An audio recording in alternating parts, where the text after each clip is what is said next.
अध्याय 6 विद्युत धारा एवं परिपथ, इलेक्ट्रिक करंट एंड सर्किट।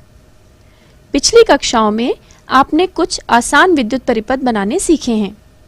क्या आप एक तार, एक बल्ब व एक बैटरी द्वारा पूर्ण परिपथ बना सकते हैं? आप इन सभी को कितने प्रकार से जोड़कर दिखा सकते हैं? ध्यान रहे कि आपको तार का केवल एक ही संयुक्त टुकड़ा उपयोग में लेना है। इस अध्याय में हम विद्युत की कई अवधारणाओं के बारे में जानेंगे। आप जानते हैं कि विद्युत दो स्वरूपों में पाई जाती है, स्थिर विद्युत और धारा विद्युत। स्थिर विद्युत विद्युत का वह स्वरूप है जिसमें विद्युत आवेश अपने स्थान पर स्थिर रहते हैं, परंतु धारा विद्युत में विद्युत आवेश गतिशील होते हैं, जिसके कारण विद्युत धारा उत्पन्न होती है। स्थिर विद्युत के बारे में हम पूर्व कक्षाओं में पढ़ चुके हैं। इस पाठ में हम धारा विद्युत के बारे में ही पढ़ेंगे। 6.1 विद्युत धारा, इलेक्ट्रिक करंट। आइए हम एक क्रियाकलाप की सहायता से विद्युत धारा की अवधारणा को समझने का प्रयास करें। क्रियाकलाप 1, आवश्यक सामग्री: संयोजी तारें, लोहे की कील, लकड़ी की छड़ या पेंसिल, एक विद्युत बल्ब और एक सेल। स्थिति 1, चित्र 1A के अनुसार एक विद्युत परिपथ बनाएं। इसमें संयोजी तारों की मदद से एक सेल को एक कील व एक बल्ब के साथ जोड़कर परिपथ पूर्ण करें। परिपथ पूरा होने पर बल्ब का अवलोकन करें। क्या बल्ब जल उठता है? स्थिति 2, अब कील के स्थान पर परिपथ में एक पेंसिल जोड़ें, जैसा कि चित्र 1B में दिखाया गया है। क्या परिपथ पूर्ण होने पर बल्ब जल उठता है? यदि नहीं तो क्यों? स्थिति 3, परिपथ में दो संयोजी तारों के बीच चित्र 1C में दिखाए अनुसार जगह छोड़ दें, अर्थात परिपथ टूटा हुआ छोड़ दें। क्या ऐसी स्थिति में भी बल्ब जलेगा? इसी प्रकार आप सिक्का, कांच की छड़, कागज, रबर आदि का उपयोग कर यह प्रयोग दोहरा सकते हैं। तो चलिए आज मैं आपके सामने एक विद्युत परिपथ बनाती हूँ। इस विद्युत परिपथ को बनाने के लिए मैंने लिया है 3 LED लाइट्स। बच्चों, आप इस प्रयोग को बल्ब की सहायता से भी कर सकते हैं, पर मैंने यहाँ पर लिया है 3 LED लाइट और तीनों LED लाइट्स को मैंने एक दूसरे के साथ जोड़ दिया है और यहाँ पर मैंने इनके दोनों सिरों को 2 तार से भी जोड़ दिया है। अब देख सकते हैं बच्चों, मैंने यहाँ पर लिया है एक ट्रांसफार्मर जिसको मैंने जोड़ा है मेन स्विच से। ये स्टेप डाउन ट्रांसफार्मर है जो कि 220 से 240 वोल्ट तक की धारा को 12 वोल्ट में परिवर्तित करता है। अब जैसे मैं इस ट्रांसफार्मर को इस LED के तार से जोड़ूंगी, ये LED बल्ब जलने लगेगी। चलो इसे जोड़कर देखते हैं। मैंने ट्रांसफार्मर के तार को इस LED के तार के साथ जोड़ दिया। अब मैं स्विच को ऑन करती हूँ। देखेंगे बच्चे, ये बल्ब जलने लगेगा।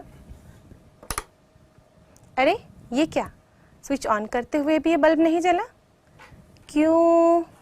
अरे मैं तो इस तार को जोड़ना ही भूल गई थी, इसलिए बल्ब नहीं जला। ऐसा इसलिए हुआ क्योंकि परिपथ यहाँ पर अपूर्ण हो गया, जिसके कारण विद्युत धारा प्रवाहित नहीं हो सकी और ये विद्युत बल्ब नहीं जल पाया। अब इस परिपथ को हमको पूर्ण करना है। इसको पूर्ण करने के लिए हमारे पास यहाँ पर 2 चीज़ें हैं, एक पेंसिल और एक तांबे का टुकड़ा। तो हम लोग दोनों का इस्तेमाल करते हैं। जोड़ के देखते हैं ये विद्युत बल्ब जलेगा या नहीं। सबसे पहले मैंने इस पेंसिल के टुकड़े को इस तार में जोड़ा। जोड़ने पर भी ये विद्युत बल्ब नहीं जल रहा है। परिपथ तो पूर्ण नजर आ रहा है बच्चों, लेकिन ये विद्युत बल्ब क्यों नहीं जल रहा? क्योंकि ये जो पेंसिल है, इसका बाहरी हिस्सा लकड़ी का बना होता है और हम जानते हैं बच्चों कि लकड़ी विद्युत धारा की कुचालक होती है, जिसके कारण विद्युत परिपथ पूर्ण नहीं हो पा रहा और ये बल्ब नहीं जल पा रहा। चलिए अब हम इस तांबे के टुकड़े को इस तार में जोड़कर देखते हैं, क्या ये विद्युत परिपथ पूर्ण होगा? क्या ये बल्ब जलेगा? मैंने इसके एक हिस्से को, एक सिरे को ट्रांसफार्मर के तार के साथ जोड़ा और दूसरे हिस्से को मैं इस एलईडी से आने वाली तार के साथ जोड़कर देखती हूँ। अरे वाह बच्चों, देखो ये बल्ब बिल्कुल जलने लगा है। इसका मतलब इस तांबे के टुकड़े को लगाते ही ये परिपथ पूर्ण हो गया और इस परिपथ में धारा प्रवाहित होने लगी और ये बल्ब जलने लगा। तो हम कह सकते हैं कि विद्युत परिपथ को पूर्ण होने से ही धारा प्रवाहित होती है और विद्युत बल्ब जलता है। बच्चों, इस प्रयोग को करके आपको कैसा लगा? उम्मीद है मज़ा आया होगा। आप भी इस प्रयोग को ज़रूर करें, पर एक बात का ध्यान रखें, इस प्रयोग को कभी भी आप डायरेक्ट स्विच बोर्ड पे लगाकर ना करें, क्योंकि आपके घरों में और विद्यालयों में जो सप्लाई आती है वो 220 वोल्ट से 240 वोल्ट की होती है। हमने यहाँ पर एक स्टेप डाउन ट्रांसफार्मर का इस्तेमाल किया है और हमने धारा को 12 वोल्ट में परिवर्तित किया है। आप यदि इस प्रयोग को करेंगे तो आप 9 या 12 वोल्ट की बैटरी का इस्तेमाल करें, पर इस प्रयोग को करें ज़रूर, आपको ज़रूर मज़ा आएगा। हमने देखा कि जब परिपथ संयोजी तारों से जुड़कर पूर्ण हो अथवा उसमें चालक तारों के साथ ही कोई अन्य चालक वस्तु भी उपस्थित हो, तब भी बल्ब जलने लगता है। अर्थात ऐसी स्थिति में परिपथ में विद्युत आवेशों का प्रवाह बिना किसी रुकावट के होता है, परंतु किसी विद्युत रोधी पदार्थ की उपस्थिति में अथवा टूटे हुए परिपथ की स्थिति में आवेशों का प्रवाह रुक जाता है और बल्ब नहीं जल पाता। ऊपर दिए गए प्रयोग में आपके द्वारा ली गई वस्तुओं को चालक व विद्युत रोधी की श्रेणी में बांटें। हम कह सकते हैं कि चालक वे पदार्थ हैं जिनमें से विद्युत धारा का प्रवाह हो पाता है, जबकि विद्युत रोधी अर्थात कुचालक वे पदार्थ हैं जो विद्युत धारा का प्रवाह नहीं होने देते हैं। ध्यान रहे कि दरअसल प्रवाह विद्युत धारा का नहीं बल्कि विद्युत आवेशों का होता है, जिस कारण विद्युत की धारा उत्पन्न होती है, परंतु सरलता के लिए हम विद्युत धारा का प्रवाह भी कहते हैं। यह उसी प्रकार है जिस प्रकार जल के बहाव के कारण जल धारा उत्पन्न होती है। यहाँ पर जल की मात्रा आवेशों की मात्रा के अनुरूप है। इस पाठ में हम विद्युत की कुछ अवधारणाओं को समझने के लिए इसी समरूपी परिस्थिति का उपयोग करेंगे। ध्यान रहे कि जिस प्रकार पानी या किसी पदार्थ के कण होते हैं, उस तरह बिजली के कण नहीं होते, क्योंकि बिजली या विद्युत कोई पदार्थ नहीं है। इसलिए जिस प्रकार पानी के कटे हुए पाइप से पानी प्रवाह बाधित होता है, कटे हुए तार में से विद्युत का बहाव नहीं दिखता, बल्कि बहाव रुक जाता है। विद्युत धारा वह कुल आवेश यानी कि चार्ज है जो चालक के किसी अनुप्रस्थ काट के क्षेत्रफल यानी कि क्रॉस सेक्शन एरिया में से इकाई समय में गुजरता है। आवेश का मात्रक कूलम्ब है। यदि Q कूलम्ब आवेश किसी चालक से t सेकेंड में प्रवाहित होता है, तो उस चालक में प्रवाहित होने वाली विद्युत धारा का मान होगा विद्युत धारा I बराबर Q बटे T। समीकरण 1। विद्युत धारा का SI मात्रक एम्पियर होता है, जिसे कैपिटल A द्वारा प्रदर्शित करते हैं। यह एक अदिश राशि है। समीकरण 1 के अनुसार हम यह कह सकते हैं कि जब एक चालक के अनुप्रस्थ काट में से 1 सेकेंड में 1 कूलम्ब आवेश प्रवाहित होता है, तब उस चालक में से प्रवाहित विद्युत धारा की मात्रा 1 एम्पियर कहलाती है। 1 एम्पियर बराबर 1 कूलम्ब बटे 1 सेकेंड। कभी कभी एक छोटी इकाई मिली एम्पियर MA अथवा माइक्रो एम्पियर म्यू A का भी उपयोग किया जाता है। 1 मिली एम्पियर बराबर 1 बटे 1000 एम्पियर बराबर 10 की घात ऋण 3 एम्पियर। 1 माइक्रो एम्पियर बराबर 1 बटे 10 लाख एम्पियर बराबर 10 की घात ऋण 6 एम्पियर। किसी विद्युत परिपथ में विद्युत धारा का मापन अमीटर की मदद से किया जाता है। यह एक ऐसा उपकरण है जो विद्युत की मात्रा को दर्शाता है। अमीटर के धनात्मक सिरे को सेल के ऋणात्मक सिरे से व ऋणात्मक सिरे को सेल के धनात्मक सिरे से जोड़ा जाता है। इस स्थिति में धारा का प्रवाह अमीटर के धनात्मक सिरे से ऋणात्मक सिरे की ओर होता है। अमीटर की प्रतिरोधकता बहुत कम होती है, इसलिए अमीटर को परिपथ में हमेशा श्रेणी क्रम में ही संयोजित किया जाता है ताकि उसमें से अधिकतम धारा प्रवाहित हो। 6.2 विद्युत परिपथ के घटक। किसी विद्युत परिपथ में संयोजी तारें, विद्युत बल्ब, स्विच, अमीटर, वोल्टमीटर इत्यादि विद्युत घटक हो सकते हैं। हम किसी विद्युत परिपथ को सरलता के लिए विद्युत आरेख द्वारा दर्शा सकते हैं, जिसमें सभी घटकों को निम्न चिन्हों द्वारा प्रदर्शित किया जाता है। सारणी 1। इन सभी घटकों को इकट्ठा करके इनके अलावा अन्य घटकों को भी सारणीबद्ध करने का प्रयास कीजिए।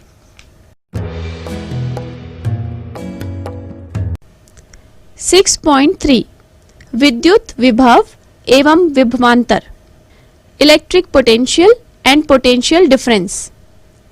आपने अपने दैनिक जीवन में अनुभव किया है कि पानी का बहाव सदैव ही उच्च तल वाले बर्तन से निचले तल वाले बर्तन की ओर तब तक होता है जब तक कि दोनों बर्तनों में पानी का तल समान न हो जाए।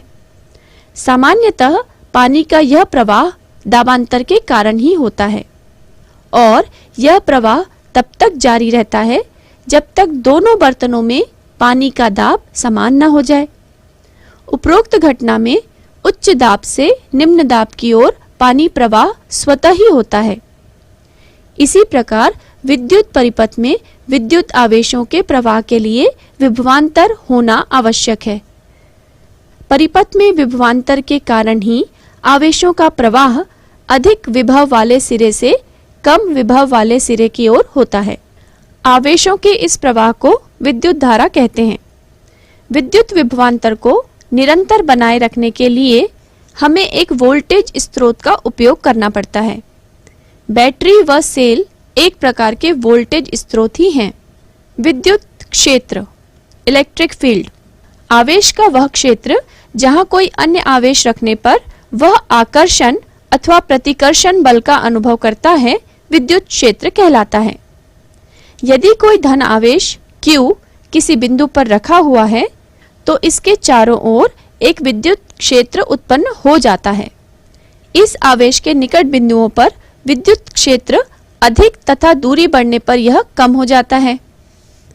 किसी विद्युत क्षेत्र में किसी बिंदु पर एकांक धनावेश को रखने पर वह जितने बल का अनुभव करता है वह उस बिंदु पर विद्युत क्षेत्र की तीव्रता कहलाती है। इसे E से दर्शाते हैं। इसका मात्रक न्यूटन प्रति कूलाम है। यदि Q धनावेश रखने पर बल F है तो एकांक धनावेश पर बल बराबर F/Q होगा। विद्युत क्षेत्र की तीव्रता E बराबर F/Q। विद्युत क्षेत्र में किसी बिंदु P पर विद्युत विभव उस कार्य के बराबर होगा जो इकाई धनावेश को अनंत से विद्युत क्षेत्र के उस बिंदु पर लाने में करना पड़ेगा। यदि Q आवेश को अनंत से विद्युत क्षेत्र के किसी बिंदु तक लाने में W कार्य करना पड़ता है तो इकाई आवेश को अनंत से विद्युत क्षेत्र के उस बिंदु तक लाने में किया गया कार्य विभव V बराबर W/Q बराबर कार्य बटे आवेश। समीकरण 2। SI पद्धति में विभव का मात्रक जूल प्रति कूलम बराबर वोल्ट होगा। इसी प्रकार दो बिंदुओं के बीच का विद्युत विभवांतर कार्य की वह मात्रा है जो किसी इकाई धनात्मक आवेश को एक बिंदु से दूसरे बिंदु पर ले जाने के लिए किया जाता है। किसी विद्युत परिपथ में दो बिंदुओं के बीच के विभवांतर का मापन एक उपकरण वोल्टमीटर द्वारा किया जाता है। वोल्टमीटर के धनात्मक सिरे को सेल के धनात्मक सिरे से व ऋणात्मक सिरे को सेल के ऋणात्मक सिरे से समानांतर क्रम में जोड़ा जाता है। विद्युत विभवांतर का SI मात्रक भी वोल्ट होता है। इसे कैपिटल V द्वारा दर्शाया जाता है।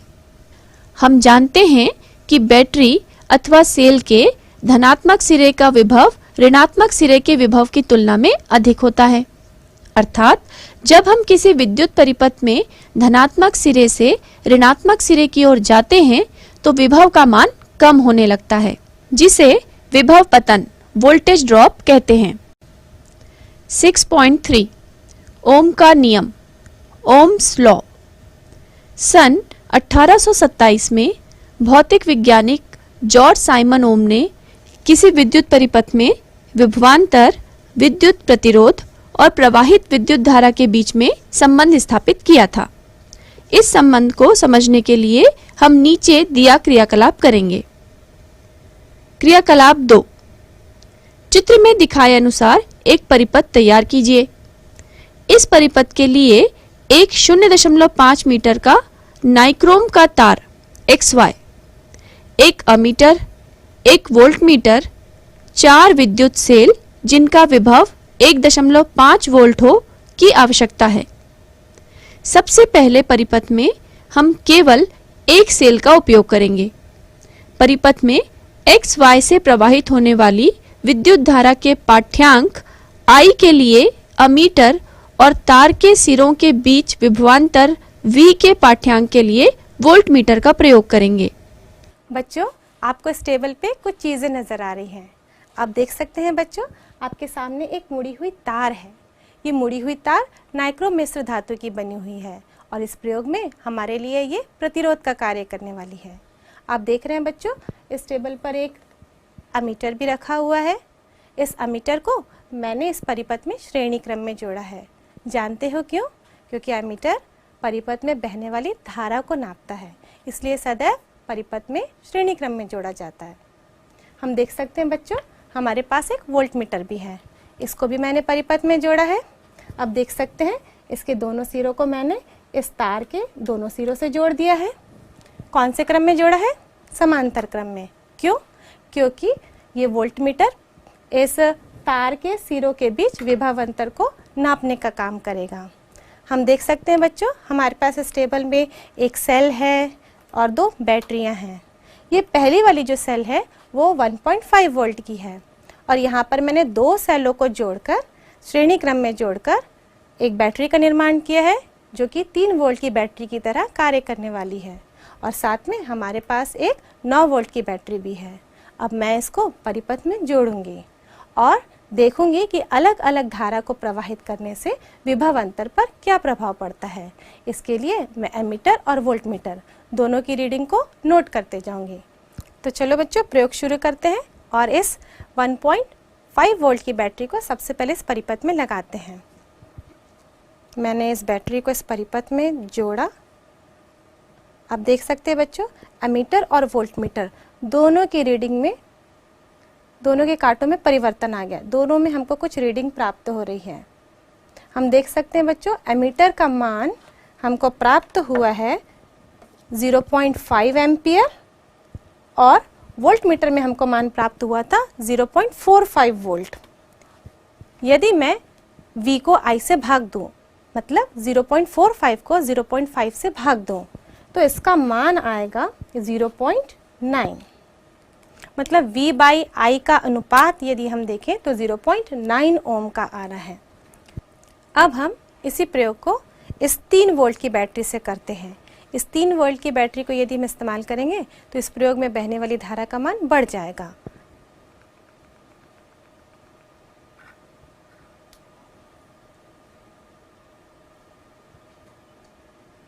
तो देखो बच्चों, इस बैटरी को परिपथ में जोड़ते ही हम देख सकते हैं एमीटर और वोल्टमीटर दोनों में हमको रीडिंग प्राप्त हो रही है।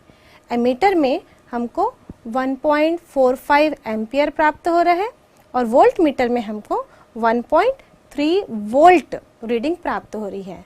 हम इन दोनों रीडिंग्स को नोट कर लेते हैं। एमीटर का मान 1.45 एम्पियर है और वोल्टमीटर का मान 1.3 वोल्ट है।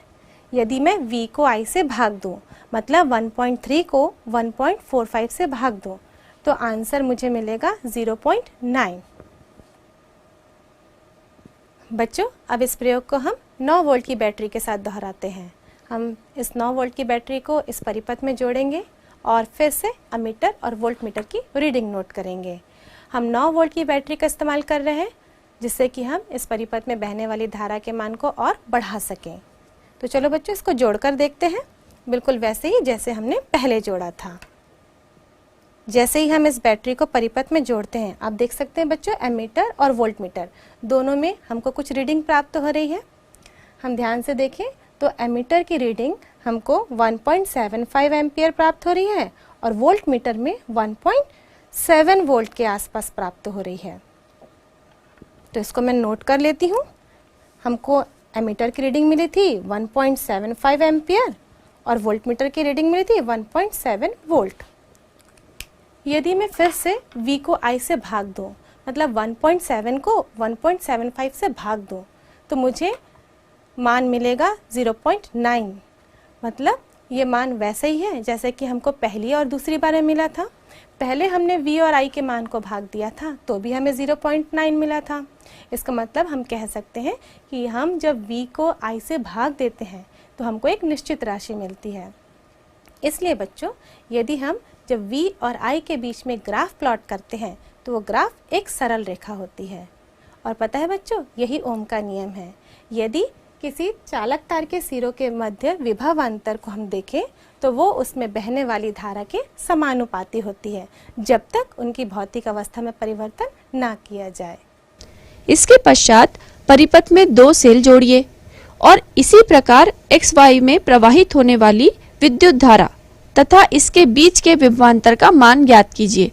इसी प्रकार 3 सेल फिर 4 सेल का परिपथ में उपयोग कर XY में प्रवाहित होने वाली विद्युत धारा तथा XY के बीच के विभवांतर का मान भी सारणी 2 में भरिए।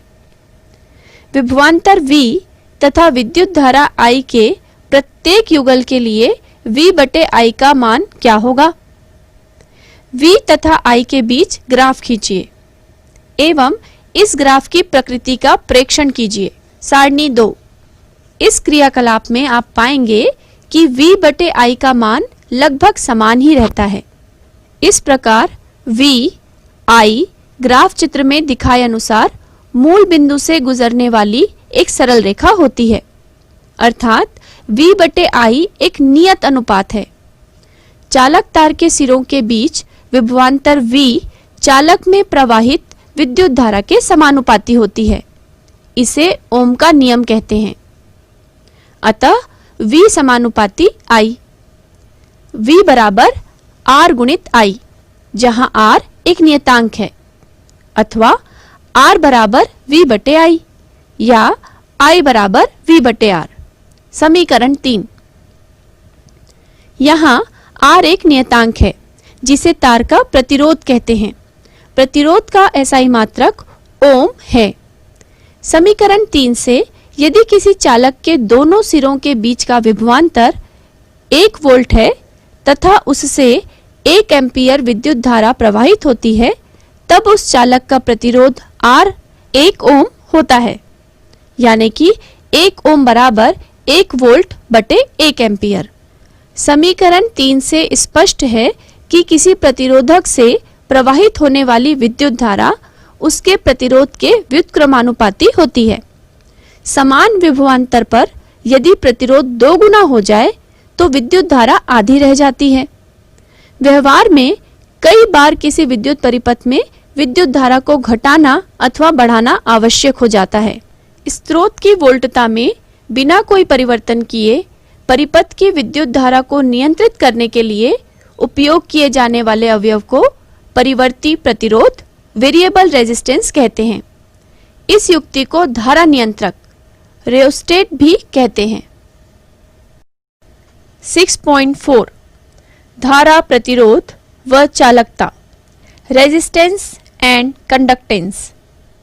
सामान्यतः आपने देखा होगा कि घरों के विद्युत परिपथ में कहीं मोटे तार का उपयोग होता है तो कहीं पतले तार का। ऐसा क्यों करते हैं? आप अनुमान लगा सकते हैं कि किसी विद्युत परिपथ में बहने वाली धारा केवल विद्युत विभव पर ही नहीं, परंतु परिपथ में उपस्थित धारा प्रतिरोध पर भी निर्भर करती है। समान मोटाई के लंबे तार का प्रतिरोध छोटे तार की अपेक्षा अधिक होता है तथा समान लंबाई के मोटे तार का प्रतिरोध पतले तार की अपेक्षा कम होता है। इसलिए परिपथ में मोटे एवं कम लंबाई के तार से धारा का प्रवाह आसानी से होता है। अतः घरों के विद्युत परिपथ में प्रयोग में लाने वाले तार की लंबाई एवं मोटाई पर विशेष ध्यान दिया जाता है। किसी चालक में विद्युत प्रतिरोध निम्न अवयवों पर निर्भर करता है। चालक की लंबाई L के समानुपाती होती है। चालक के अनुप्रस्थ काट के क्षेत्रफल A के व्युत्क्रमानुपाती होती है। चालक के पदार्थ की प्रकृति पर और चालक के ताप पर। क्रियाकलाप 3, चालक की लंबाई पर। 100 सेंटीमीटर लंबा एक पतला नाइक्रोम का तार लें। तार के दोनों सिरों को विद्युत माउंट में लगाएं। ध्यान रहे कि तार कसा हुआ हो और उसमें कहीं ऐंठन न बने। अब इसे श्रेणी क्रम में लगी 2 वोल्ट वाली 2 सेल, एक अमीटर और एक वोल्ट मीटर के साथ चित्रानुसार जोड़कर एक परिपथ बनाएं। परिपथ पूर्ण होने पर इस तार से प्रवाहित हो रही विद्युत धारा और इसके दोनों सिरों के बीच के विद्युत विभव का मान सारणी क्रमांक 3A में भरें। अब ऊपर दी गई प्रक्रिया को माउंट का उपयोग कर तार की लंबाई 80 सेंटीमीटर, 60 सेंटीमीटर, 40 सेंटीमीटर और 20 सेंटीमीटर करके सारणी क्रमांक 3A में भरें। सारणी 3, प्रतिरोध व तार की लंबाई के बीच ग्राफ बनाकर इन दोनों के बीच संबंध स्थापित कीजिए। क्या आपने पाया कि R L के अनुक्रमानुपाती है? चालक तार के अनुप्रस्थ काट के क्षेत्रफल पर 100 सेंटीमीटर या समान लंबाई वाले नाइक्रोम के 2 अलग अलग मोटाई वाले तार लें। एक एक करके तार को माउंट पर कसकर बांधें और तार से प्रवाहित विद्युत धारा व तार के दोनों सिरों के बीच के विभवांतर का मान सारणी क्रमांक 3B में भरें। तार की मोटाई और प्रतिरोध के बीच में संबंध स्थापित करें। ध्यान रखें कि मोटे तार का अनुप्रस्थ काट क्षेत्रफल पतले तार की तुलना में अधिक होगा। इसलिए ज्यादा अनुप्रस्थ काट क्षेत्रफल के तार में पतले तार की तुलना में प्रतिरोध कम होगा या अधिक। आपने क्या पाया? चालक तार के पदार्थ की प्रकृति पर नाइक्रोम, कॉपर, स्टील के समान लंबाई व मोटाई के तार लें। एक एक करके परिपथ में जोड़ें और सारणी 3S भरें। किस तार का प्रतिरोध सबसे अधिक है व किस तार का सबसे कम? प्रायोगिक कार्य करने के पश्चात आप पाएंगे कि प्रतिरोध R समानुपाती L। समीकरण 1। R समानुपाती 1/A। समीकरण 2। मोटे तार के अनुप्रस्थ काट का क्षेत्रफल पतले तार से अधिक होगा। समीकरण 1 व 2 से R समानुपाती L/A। समीकरण 3। अथवा R बराबर रो गुणित L/A। समीकरण 4। यहाँ रो अनुपातिक स्थिरांक है जिसे चालक की प्रतिरोधकता रेजिस्टिविटी कहते हैं। प्रतिरोधकता का SI मात्रक ओम मीटर है। यह किसी पदार्थ का अभिलाक्षणिक गुणधर्म होता है। धातुओं तथा मिश्र धातुओं की प्रतिरोधकता अत्यंत कम होती है, जिसका परिसर 10⁻8 ओम मीटर से 10⁻6 ओम मीटर है। इसलिए ये विद्युत के अच्छे चालक होते हैं। शुद्ध धातुओं की प्रतिरोधकता ताप वृद्धि पर बढ़ जाती है और ताप कम होने पर कम हो जाती है, परंतु मिश्र धातुओं जैसे नाइक्रोम, मैग्नीन आदि की प्रतिरोधकता ताप पर निर्भर करती है। यही कारण है कि मिश्र धातुओं का उपयोग विद्युत इस्त्री, टोस्टर आदि सामान्य विद्युत तापन युक्तियों के निर्माण में किया जाता है। विद्युत बल्बों के तंतुओं के निर्माण में एकमात्र टंगस्टन धातु का ही उपयोग किया जाता है। इसका प्रतिरोध एवं गलनांक उच्च होता है। कॉपर तथा एल्यूमिनियम का उपयोग विद्युत संचरण के लिए उपयोग में आने वाले तारों के निर्माण में किया जाता है। किसी पदार्थ की विद्युत प्रतिरोधकता उसकी लंबाई व अनुप्रस्थ काट के क्षेत्रफल पर निर्भर नहीं करती, केवल पदार्थ की प्रकृति पर निर्भर करती है।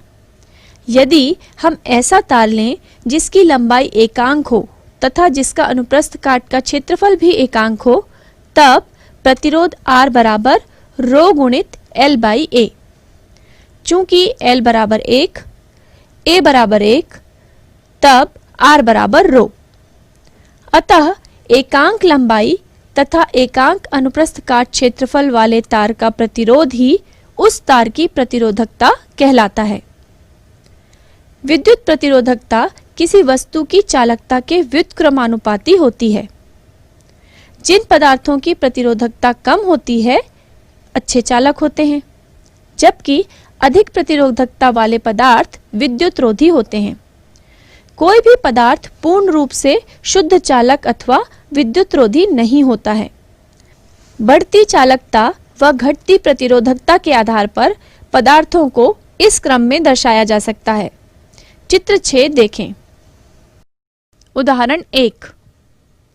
यदि 8 ओम प्रतिरोध वाले किसी तार को पिघलाकर एक ऐसा तार बनाया जाए जिसका क्षेत्रफल पहले से दुगुना हो, तो इस नए तार का प्रतिरोध कितना होगा? हल।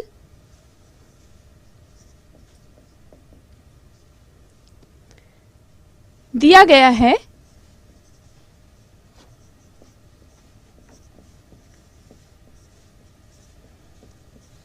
तार का प्रतिरोध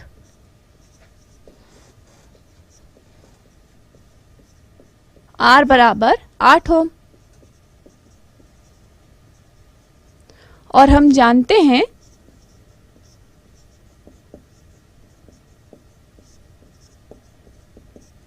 कि प्रतिरोध बराबर होता है प्रतिरोधकता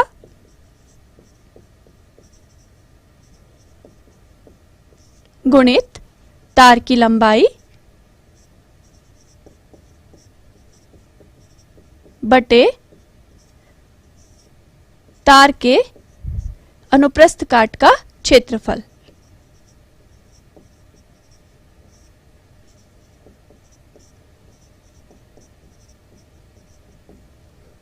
यानी कि प्रतिरोध को हम लेते हैं R से, प्रतिरोधकता रो गुणित तार की लंबाई यदि हम L से बताएं और तार के अनुप्रस्थ काट का क्षेत्रफल A लें, तो R बराबर रो गुणित L बाई A।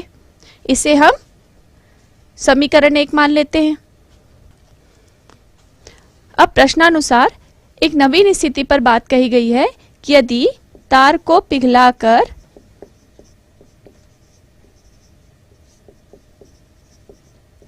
एक ऐसा तार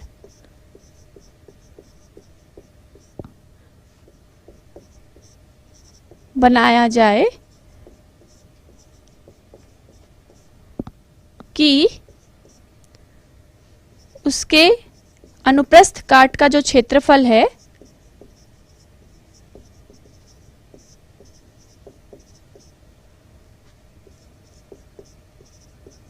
दुगुना हो जाए।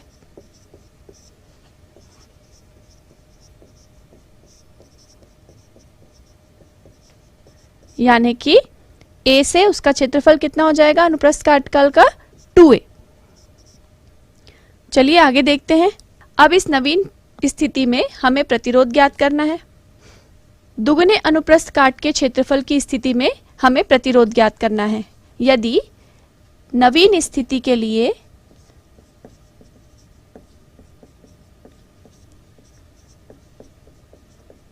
प्रतिरोध को हम R डैश से दिखाएं,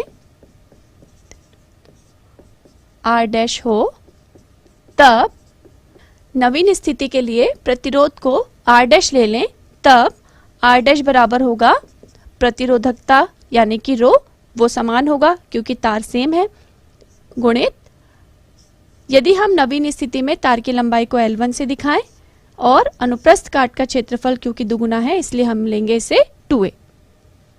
L लंबाई के तार को पिघलाकर एक ऐसा तार बनाया गया है जिसका अनुप्रस्थ काट का क्षेत्रफल दुगुना है। तो अब नवीन स्थिति में तार की लंबाई में जो परिवर्तन हुआ है उसको देखने के लिए हम देखते हैं कि जो तार का आयतन है वो तो समान होगा, क्योंकि तार समान है, उसी को पिघलाकर नवीन तार बनाया गया है। तो तार का आयतन जो है वो पूर्व स्थिति में कितना था? पूर्व स्थिति में जो आयतन V बराबर क्या होगा? पूर्व स्थिति में तार की लंबाई गुणित अनुप्रस्थ काट का क्षेत्रफल। अब यदि हम इसे नवीन स्थिति में देखें,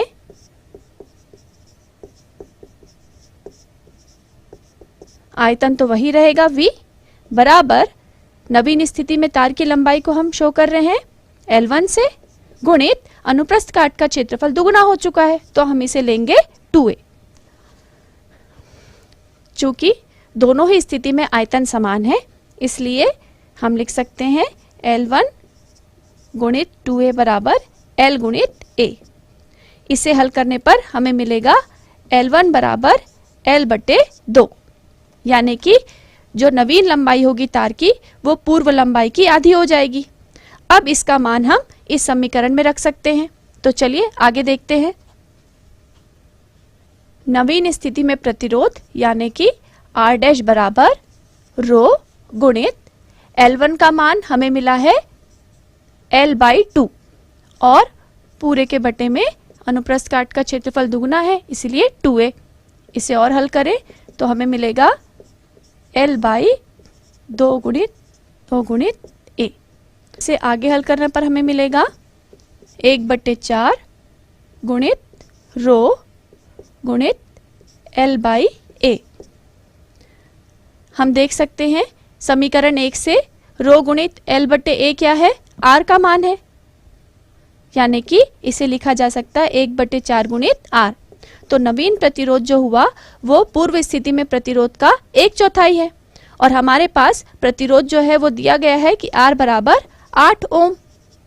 तो हम ये भी मान यहाँ पर रख दें तो R डैश कितना हो जाएगा? 1/4 गुणित 8, यानी कि 8/4 हमें कितना मिला? R डैश का मान हो गया 2 ओम, यानी कि नवीन परिस्थिति में तार का जो प्रतिरोध है वो कितना मिलेगा? 2 ओम। 6.5 प्रतिरोधों का संयोजन, कॉम्बिनेशन ऑफ रेजिस्टेंस। जैसा कि हमने पढ़ा है कि विद्युत धारा के प्रवाह के लिए एक पूर्ण परिपथ की आवश्यकता होती है जिसमें बहुत सारे विद्युत घटक उपस्थित होते हैं, जैसे प्रतिरोधक, विद्युत बल्ब, सेल, संयोजी तारें आदि। जब किसी परिपथ में विद्युत धारा को नियंत्रित करने के लिए एक से अधिक प्रतिरोध का इस्तेमाल किया जाता है तब प्रतिरोधों को परिपथ में 2 प्रकार से संयोजित किया जा सकता है। पहला श्रेणी क्रम संयोजन, दूसरा समानांतर क्रम संयोजन। 6.5.1 श्रेणी क्रम संयोजन, सीरीज कॉम्बिनेशन।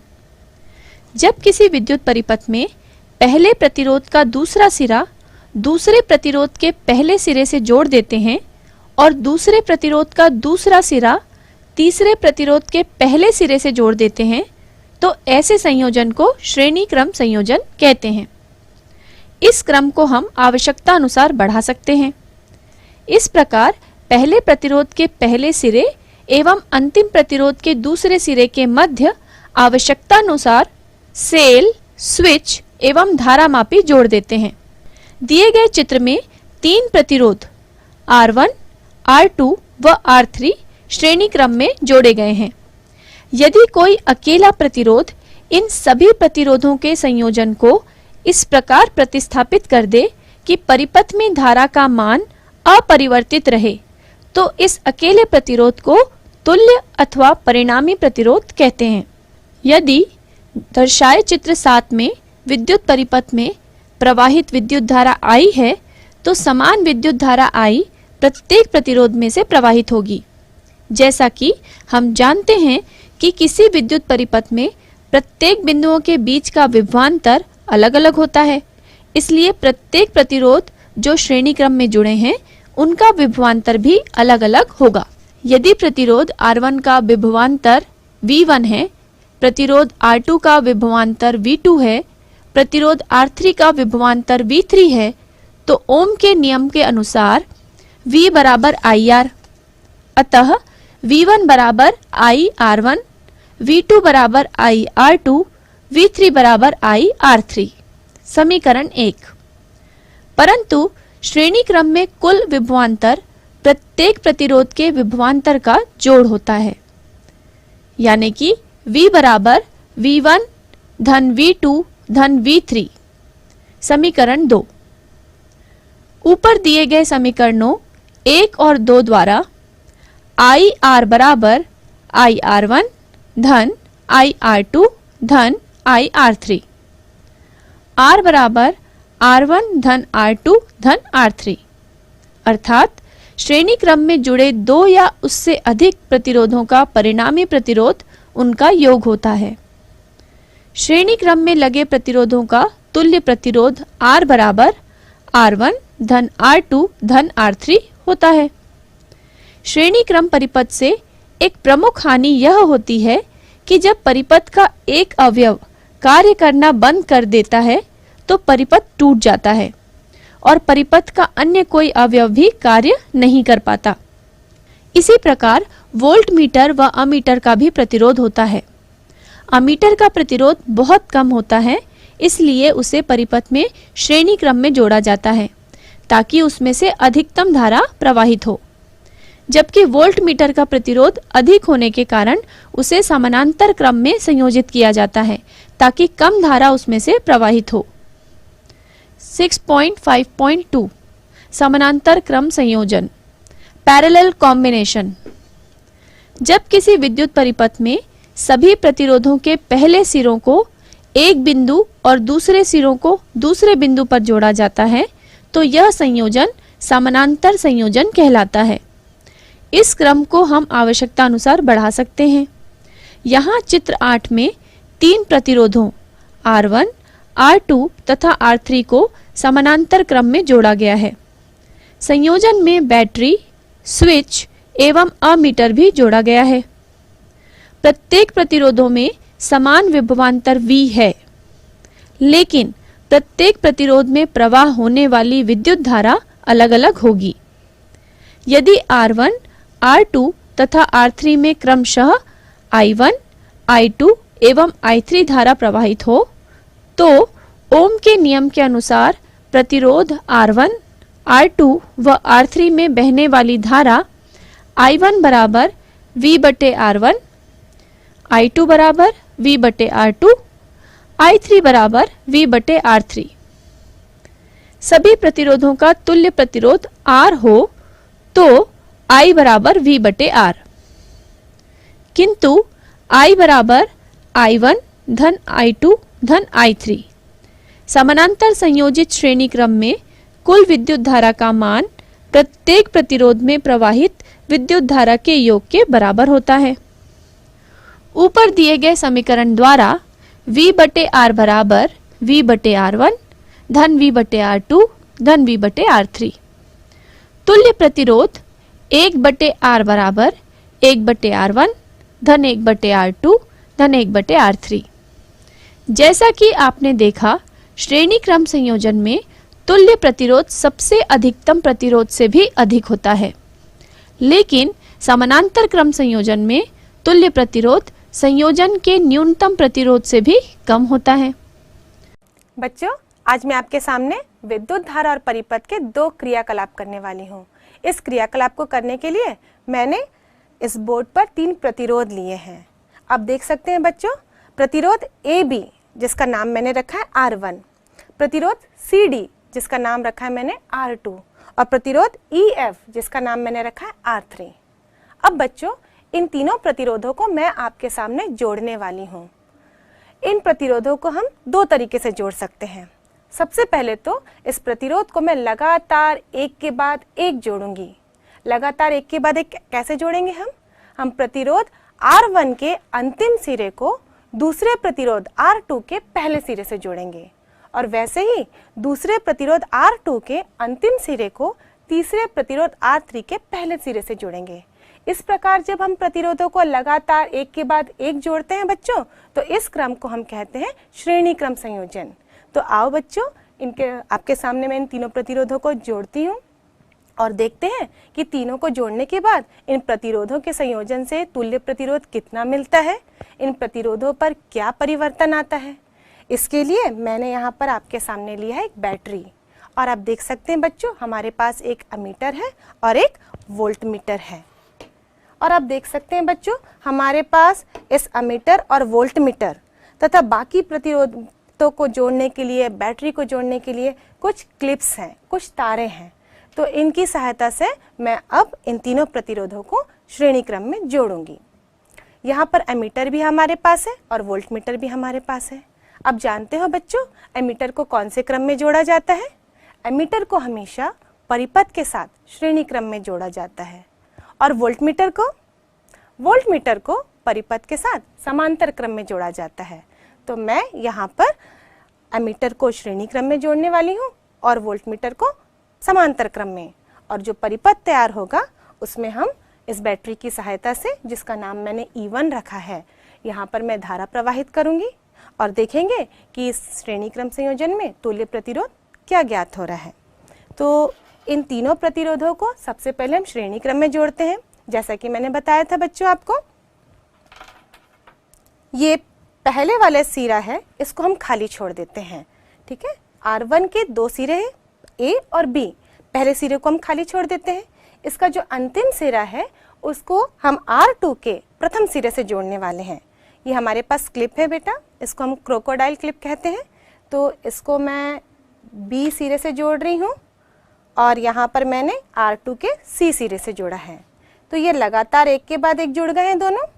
अब इसी प्रकार मैं दूसरा प्रतिरोध R2, उसके D छोर को, D सिरे को, मतलब अंतिम सिरे को मैं R3 के प्रथम सिरे से जोड़ती हूँ इस क्लिप की सहायता से।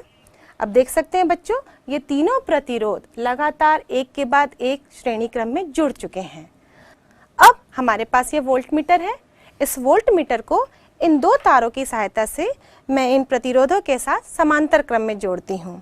इसके लिए मैं इस प्रतिरोध R1 के A सिरे में एमीटर का, वोल्टमीटर का एक सिरा जोड़ती हूँ और इस R3 तार के, R3 प्रतिरोध के F सिरे में वोल्टमीटर का दूसरा सिरा जोड़ती हूँ। इस प्रकार ये वोल्टमीटर इन श्रेणी क्रम में जुड़े हुए प्रतिरोधों के साथ समांतर क्रम में जुड़ गया है। अब हम एमीटर जोड़ेंगे। एमीटर हमेशा बच्चों परिपथ में श्रेणी क्रम में जोड़ा जाता है।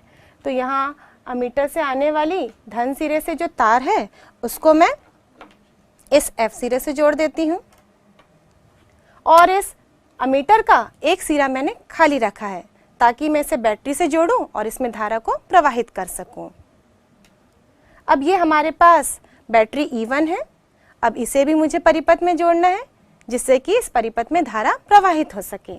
हमारे पास एक और तार है जिसमें से मैं बैटरी के धन सिरे को इस प्रतिरोध R1 के A सिरे से जोड़ देती हूँ। इस प्रकार हमारा परिपथ पूर्ण हुआ। अब इसमें धारा को प्रवाहित करना है। अब इस धारा को मैं इस बैटरी की सहायता से प्रवाहित करती हूँ। उसके लिए मैंने इस एमीटर के ऋण सिरे को खाली छोड़ा था। अब मैं इसको बैटरी के ऋण सिरे से जोड़ूंगी जिससे कि इस परिपथ में धारा प्रवाहित होने लगेगी और उसके बाद फिर हम एमीटर और वोल्टमीटर दोनों के मान को नोट करेंगे। तो बच्चों मैं इसे बैटरी के ऋण सिरे के साथ जोड़ती हूँ। देखो बच्चों, हम देख सकते हैं कि इस एमीटर में और वोल्टमीटर में दोनों में हमको मान प्राप्त हो रहे हैं। एमीटर में हमको 1 एम्पियर का मान प्राप्त हुआ है और वोल्टमीटर में हमको 0.5 वोल्ट का मान प्राप्त हुआ है। अब हमको R ज्ञात करना है तो हम V को I से भाग देंगे। यदि मैं 0.5 को 1 से भाग देती हूँ तो इस परिपथ का, जिसे मैंने प्रतिरोधों को श्रेणी क्रम में जोड़ा है, उस परिपथ का तुल्य प्रतिरोध मुझे 0.5 ओम प्राप्त होगा। तो बच्चों अभी हमने श्रेणी क्रम में जोड़ के इस परिपथ का तुल्य प्रतिरोध ज्ञात कर लिया। अब हम इसको दूसरे तरीके से जोड़ते हैं। जैसे कि मैंने आपको पहले बताया था, हम इसको दो तरीके से जोड़ सकते हैं। पहले हमने इसे कैसे जोड़ा था? लगातार एक के बाद एक। पहले वाले प्रतिरोध के अंतिम सिरे को दूसरे प्रतिरोध के पहले सिरे से और क्रम बनाई थी। अब हम इसमें सारे प्रतिरोधों के प्रथम सिरे को एक साथ जोड़ते हैं और अंतिम सिरे को एक साथ जोड़ते हैं। जब हम सारे प्रतिरोधों के प्रथम सिरे को एक साथ जोड़ते हैं और अंतिम सिरे को एक साथ जोड़ते हैं तो जो क्रम तैयार होती है उस क्रम को हम समांतर क्रम कहते हैं। तो बच्चों, हम इस प्रतिरोध को अब समांतर क्रम में जोड़ के देखते हैं। इसके लिए मैंने इस R1 से निकले वाले तार को देख सकते हैं, A सिरे के तार को मैं C के साथ जोड़ रही हूँ R2 के, और R2 के इस C सिरे को मैं R3 के E सिरे के साथ इस तार की सहायता से जोड़ रही हूँ। अब आप देख सकते हैं बच्चों, इन तीनों प्रतिरोधों के प्रथम सिरे A, C और E एक साथ जुड़ चुके हैं। अब इनके दूसरे सिरे बाकी हैं, अंतिम सिरे, तो इनको भी मैं तार की सहायता से जोड़ सकती हूँ। यहाँ आप देख रहे हो R1 का B सिरा, इसे मैं R2 के D सिरे के साथ जोड़ देती हूँ, और R3 का F सिरा, इसे भी मैं R2 के D सिरे के साथ जोड़ देती हूँ। तो आप देख सकते हो बच्चों, यहाँ पे B, D और F तार की सहायता से एक साथ जुड़ चुके हैं। इनके प्रथम सिरे एक साथ जुड़े हैं और इनके अंतिम सिरे एक साथ जुड़े हैं। यहाँ पर इन योगों में आप देख सकते हैं एक कॉमन पॉइंट C मिल रहा है और यहाँ पर अंतिम छोर में कॉमन पॉइंट हमको D प्राप्त हो रहा है। अब इस कॉमन पॉइंट में ही मैं वोल्ट मीटर को समांतर क्रम में जोड़ देती हूँ। इस वोल्ट मीटर से भी इस निकली धन सिरे की तार को मैं C के साथ जोड़ देती हूँ और इसके ऋण सिरे से निकली तार को मैं D के साथ जोड़ देती हूँ। इस प्रकार इन प्रतिरोधों के साथ ये वोल्टमीटर समांतर क्रम में तार की सहायता से जोड़ चुकी हूँ। अब अमीटर जोड़ती हूँ। अमीटर के इस धन सिरे को भी मैं उसी कॉमन पॉइंट अंतिम सिरे के मतलब D के साथ जोड़ देती हूँ। इस अमीटर का ऋण सिरा बच्चों मैंने खाली रखा है और इसको मैं बैटरी के ऋण सिरे के साथ जोड़ूंगी ताकि इस परिपथ में धारा को प्रवाहित कर सकूं। तो इसे हम खाली छोड़ देते हैं। अब इस बैटरी के E1 बैटरी, जिसे मैंने धारा प्रवाहित करने के लिए यहाँ लगाया है, इसके धन सिरे को भी मैं इस प्रथम सिरे के कॉमन पॉइंट C के साथ जोड़ देती हूँ और ये परिपथ हमारा पूर्ण हो चुका है। हमने यहाँ वोल्टमीटर को समांतर क्रम में जोड़ दिया है और एमीटर को श्रेणी क्रम में। अब इस एमीटर का जो ऋण सिरा खाली था, इसको मैं इस बैटरी के ऋण सिरे के साथ जोड़ूंगी और इस परिपथ में धारा को प्रवाहित करूंगी और धारा को प्रवाहित करते ही एमीटर का मान और वोल्टमीटर का मान दोनों हम नोट करेंगे। तो बच्चों, इसको जोड़ते हैं। मैंने इसको ऋण सिरे के साथ जोड़ दिया। अब देख सकते हैं बच्चों, एमीटर में भी मान मिल रहा है हमको और वोल्टमीटर में भी मान प्राप्त हो रहा है। एमीटर का मान हमें कितना प्राप्त हुआ? एमीटर का मान हमें 1 एम्पियर प्राप्त हुआ। और आप देख सकते हैं बच्चों, वोल्टमीटर में कितना मान प्राप्त हो रहा है? वोल्टमीटर का मान तो बच्चों घट गया है। कितना प्राप्त हो रहा है हमको? 0.25 वोल्ट। अब मैं इस क्रम के तुल्य प्रतिरोध को निकालना चाहूं तो मुझे V को I से भाग देना पड़ेगा, जैसा कि ओम का नियम कहता है। तो मैं 0.25 को यदि 1 एम्पियर से भाग देती हूं तो इस परिपथ का तुल्य प्रतिरोध मुझे ज्ञात होता है 0.25 ओम। ये क्या बच्चों? हमने देखा कि जब हम श्रेणी क्रम में जोड़ रहे थे तो तुल्य प्रतिरोध 0.5 ओम प्राप्त हुआ था, जैसा हमने नोट किया था। और जब हमने समांतर क्रम में जोड़ा तो प्रतिरोध, तुल्य प्रतिरोध हमको 0.25 ओम प्राप्त हो रहा है। इसका मतलब हम कह सकते हैं कि यदि हम श्रेणी क्रम में प्रतिरोधों को जोड़ते जाते हैं तो प्रतिरोध का मान बढ़ जाता है और यदि हम समांतर क्रम में जोड़ते हैं तो प्रतिरोध का मान घट जाता है। किरचॉफ का नियम, किरचॉफ्स रूल। चित्र के अनुसार बिंदु A पर I धारा आती है तथा बिंदु A से I धारा 3 भागों I1, I2 व I3 में बढ़ जाती है। अर्थात बिंदु A पर I बराबर I1 धन I2 धन I3 या I ऋण I1 ऋण I2 ऋण I3 बराबर 0। बिंदु B पर धारा I1 I2 व I3 पुनः मिलती है। वह धारा का मान फिर से वही हो जाता है जो बटने के पूर्व था। बिंदु B पर I1 धन I2 धन I3 बराबर I, या I1 धन I2 धन I3 ऋण I बराबर 0। ये समीकरण किरचॉफ के प्रथम नियम का गणितीय रूप है। अतः किरचॉफ के अनुसार किसी बिंदु पर आने वाली धाराओं का बीजगणितीय योग उस बिंदु से जाने वाली धाराओं के योगफल के बराबर होता है। परिपथ के किसी बिंदु पर धारा का संग्रहण नहीं होता, बल्कि यह सतत प्रवाहित होता रहता है। यह नियम आवेश संरक्षण नियम के अनुकूल है। इस प्रथम नियम को संधि नियम या धारा नियम भी कहते हैं। सोचिए, त्योहारों में सजावट के लिए श्रेणी क्रम में संयोजित एलईडी बल्बों की लड़ी का उपयोग किया जाता है। यदि एक भी बल्ब खराब हो जाए तो पूरी लड़ी खराब हो जाती है। ऐसा क्यों? यदि हमारे घरों के उपकरण भी श्रेणी क्रम में संयोजित किए जाते तो क्या होता? उदाहरण 2, नीचे दिए गए विद्युत परिपथ से निम्न प्रश्नों के उत्तर ज्ञात कीजिए। क, परिपथ का तुल्य प्रतिरोध। ख, परिपथ में प्रवाहित कुल विद्युत धारा। प्रश्न में हमें यह एक विद्युत परिपथ दिखाया गया है। इस परिपथ के लिए हमें परिपथ का तुल्य प्रतिरोध और परिपथ में प्रवाहित कुल विद्युत धारा ज्ञात करनी है। हम देख सकते हैं इस विद्युत परिपथ में R2 और R3 जो प्रतिरोध है वो समानांतर क्रम में है और R2 R3 के साथ R1 जो है वो श्रेणी क्रम में है। साथ ही R1 का मान है 7 ओम, R2 का मान 8 ओम, R3 12 ओम और विभवांतर जो दिया है वो हमें 6 वोल्ट दिया हुआ है। तो चलिए सबसे पहले हम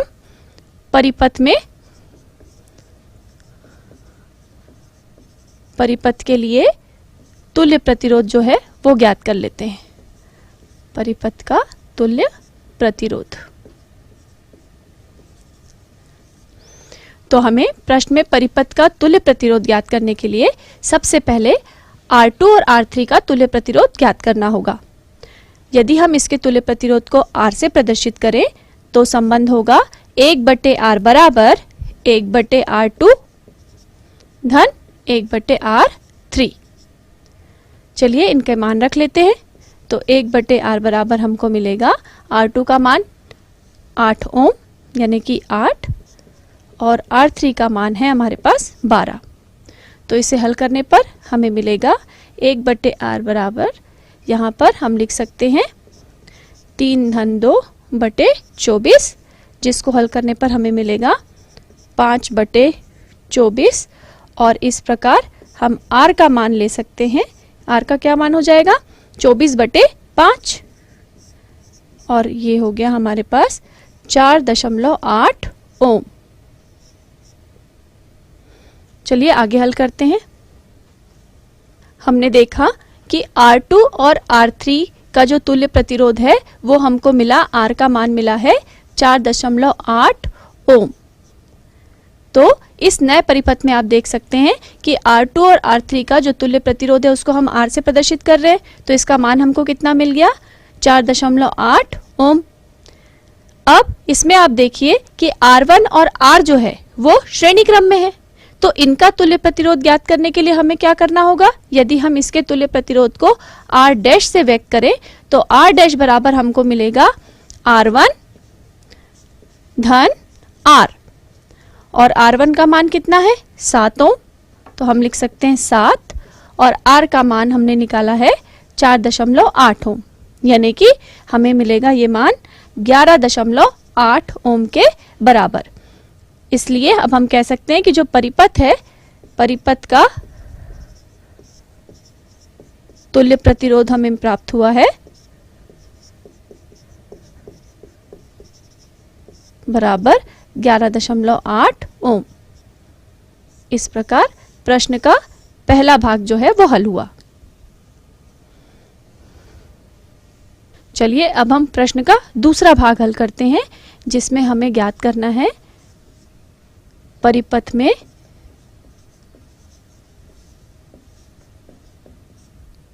प्रवाहित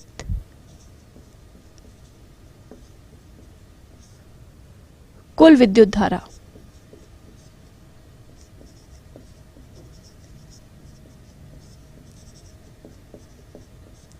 तो परिपथ में प्रवाहित कुल विद्युत धारा को ज्ञात करने के लिए हमें किन किन चीजों की आवश्यकता होगी। देखिए यहाँ पर हमें ये 6 वोल्ट का विभवांतर दिया हुआ है, तो सबसे पहले हम लिख लेते हैं विद्युत बैटरी द्वारा परिपथ में कुल विभवांतर V बराबर कितना है, 6 वोल्ट। और तुल्य प्रतिरोध परिपथ में कितना है, तुल्य प्रतिरोध परिपथ में हमने अभी पिछली जो गणना की है वो हमें कितना मिला था, 11.8 ओम। साथ ही ओम के नियम से हम जानते हैं, ओम के नियम के अनुसार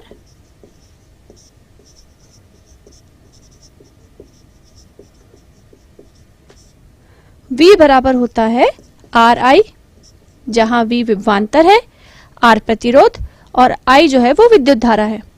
तो इन सभी का हम यहाँ मान रख लें तो वोल्ट विभवांतर जो है वो हमको कितना है, 6 वोल्ट। प्रतिरोध जो तुल्य प्रतिरोध हमने कैलकुलेट किया था वो है 11.8 और I का मान हमें ज्ञात करना है। तो मान रखने पर हमें प्राप्त हुआ 6 बराबर 11.8 गुणित I। चलिए आगे देखते हैं। V बराबर RI में मान रखने पर हमें प्राप्त हुआ है 6 बराबर 11.8 गुणित I।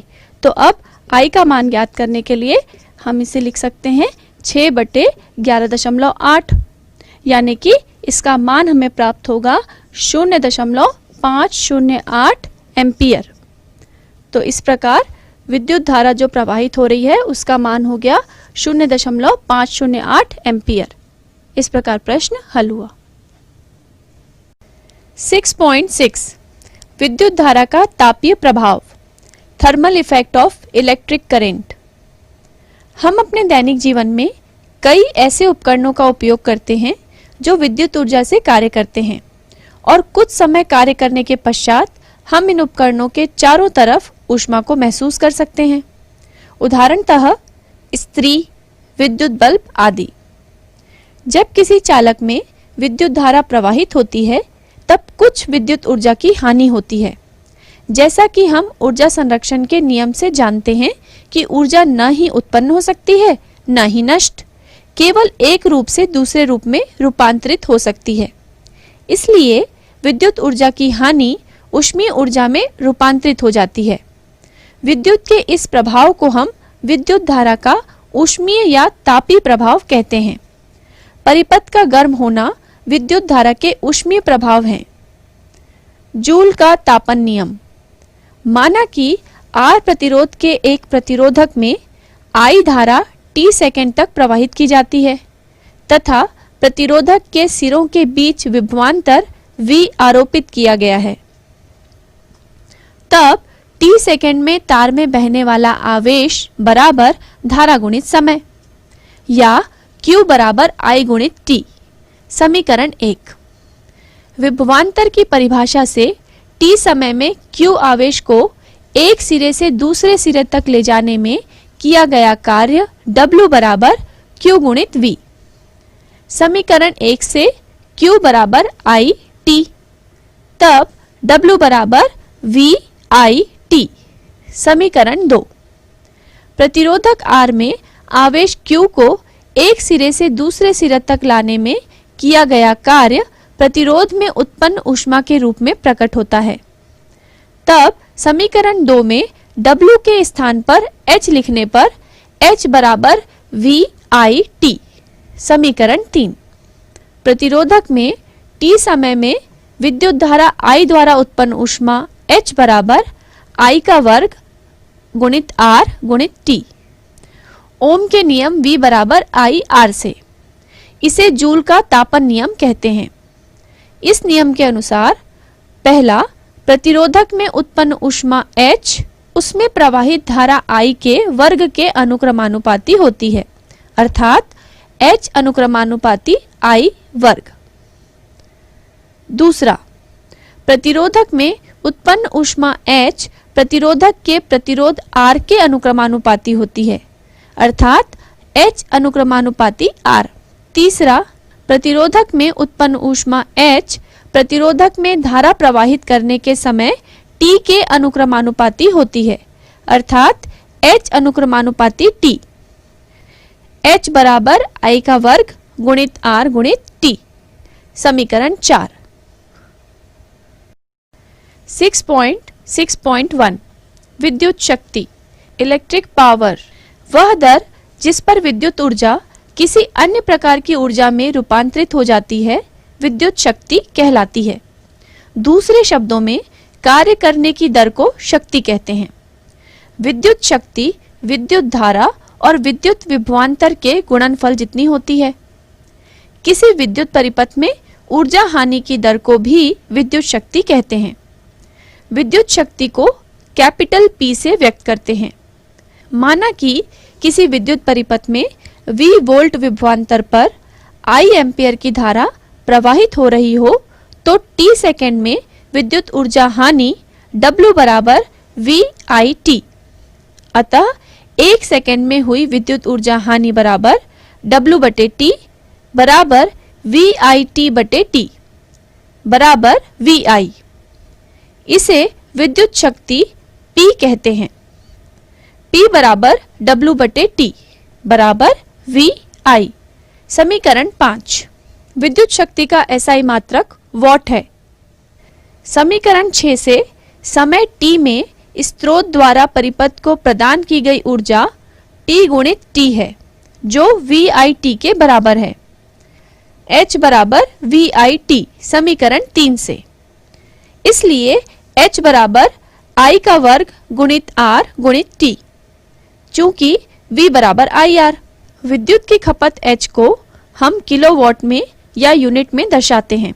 1 किलोवाट घंटा बराबर 1 यूनिट बराबर 1000 वाट गुणित 1 घंटा बराबर 1000 वाट गुणित 3600 सेकेंड बराबर 36 गुणित 10 की घात 5 वाट सेकेंड बराबर 3.6 गुणित 10 की घात 6 वाट सेकेंड बराबर 3.6 गुणित 10 की घात 6 जूल। घरों में व्यय होने वाली विद्युत ऊर्जा के माप हेतु निम्नलिखित सूत्र प्रयुक्त करते हैं। व्यय विद्युत ऊर्जा विद्युत यूनिट में बराबर विद्युत उपकरणों की संख्या गुणित विद्युत उपकरण की शक्ति वॉट में गुणित समय घंटे में गुणित दिनों की संख्या पूरे के बटे 1000। प्रश्न, एक घर में प्रतिदिन 60 वॉट के 4 बल्ब 4 घंटे और 80 वॉट के 2 पंखे 10 घंटे के लिए चलाए जाते हैं, तो इस घर में एक महीने यानी कि 30 दिन के लिए खर्च होने वाली बिजली का मूल्य बताएं, यदि प्रति यूनिट बिजली का मूल्य 2 रुपए है। हल,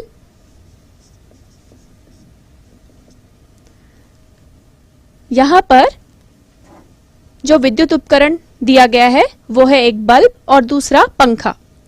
पहले बताया गया है कि 4 बल्ब 4 घंटे प्रतिदिन जलाए जाते हैं और 30 दिन के लिए व्यय होने वाली विद्युत ऊर्जा हमें ज्ञात करनी है, जिसके लिए प्रति यूनिट बिजली का मूल्य 2 रुपए दिया है। तो हम जानते हैं कि व्यय विद्युत ऊर्जा बराबर होता है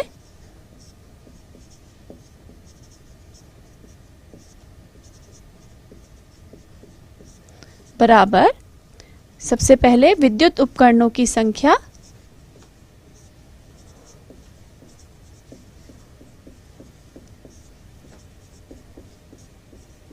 गुणित विद्युत उपकरण की शक्ति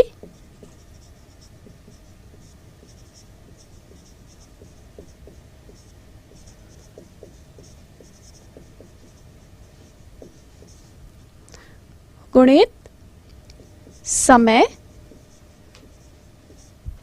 और साथ में दिनों की संख्या पूरे के बटे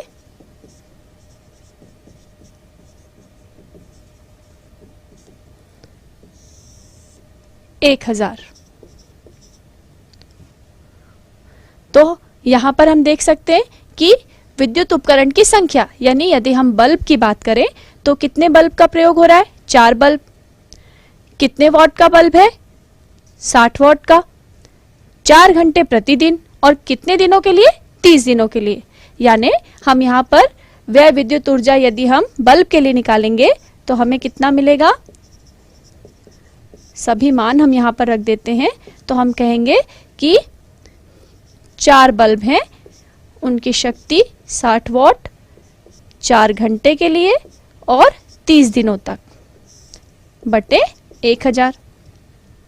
इसे हल कर लें तो हमें मिलेगा, यदि हम 10 के पहाड़े का प्रयोग करें तो यहाँ पर 100 बार 3, 10 तिया 30, उसके बाद पुनः 10 के पहाड़े से यदि हल करें तो ये होगा, पुनः यदि हम 10 के पहाड़े का प्रयोग करें तो 10 दहम 100 और ये जाएगा 6 बार में। इसके बाद फिर से हम इसे हल कर सकते हैं 2 के पहाड़े से, तो 2 पंचे 10 और 2 तिया 6। चलिए इसको हल करने पर सरलतम रूप हमें क्या मिलेगा? 4 गुणित 3 गुणित 4 गुणित 3 पूरे के बटे 5, जो हल करने पर मिलेगा 28.8 किलोवाट घंटा।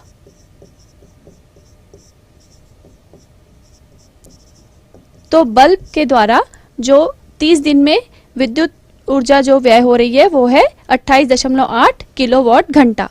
चलिए अब हम पंखे के लिए देखेंगे। चलिए आगे हल करते हैं और अब हम ये देखेंगे कि पंखे द्वारा 30 दिनों में कुल विद्युत व्यय जो हो रहा है वो कितना हो रहा है।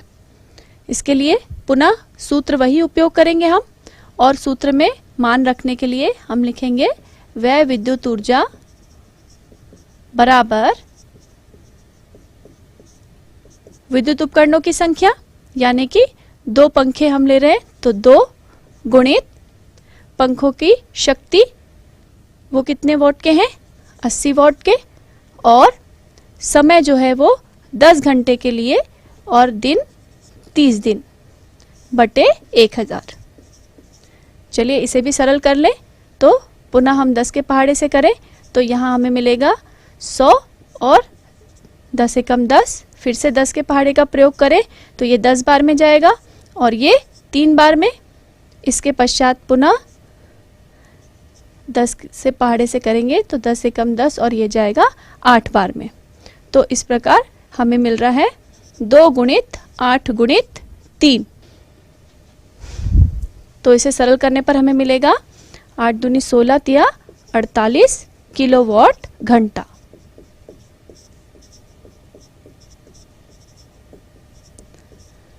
तो बल्ब के लिए हमने पहले विद्युत ऊर्जा ज्ञात की जो व्यय हो रही है, और उसके बाद पंखे के लिए तो कुल व्यय विद्युत ऊर्जा जो होगी वो कितनी हो जाएगी?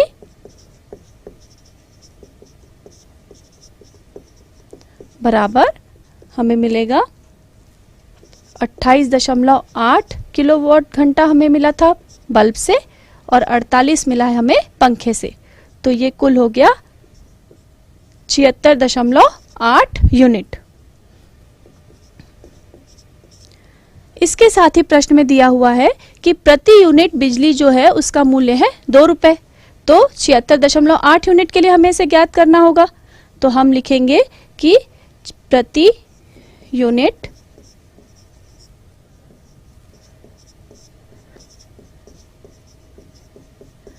बिजली जो है वो, प्रति यूनिट बिजली का मूल्य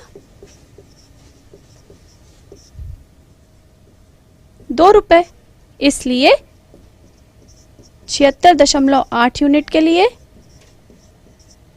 ये हो जाएगा 2 गुणित 76.8, यानी कि हमें प्राप्त होगा 153.6 रुपए कुल खर्च। इस प्रकार यह प्रश्न हल हुआ। उदाहरण 4। किसी 4 ओम प्रतिरोध से प्रति सेकंड 100 जूल ऊष्मा उत्पन्न हो रही है। प्रतिरोधक के सिरों पर विभवांतर ज्ञात कीजिए। हल।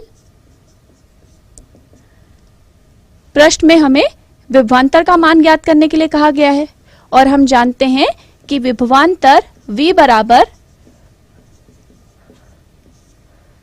बराबर होता है I R, जहां I विद्युत धारा है और R प्रतिरोध है।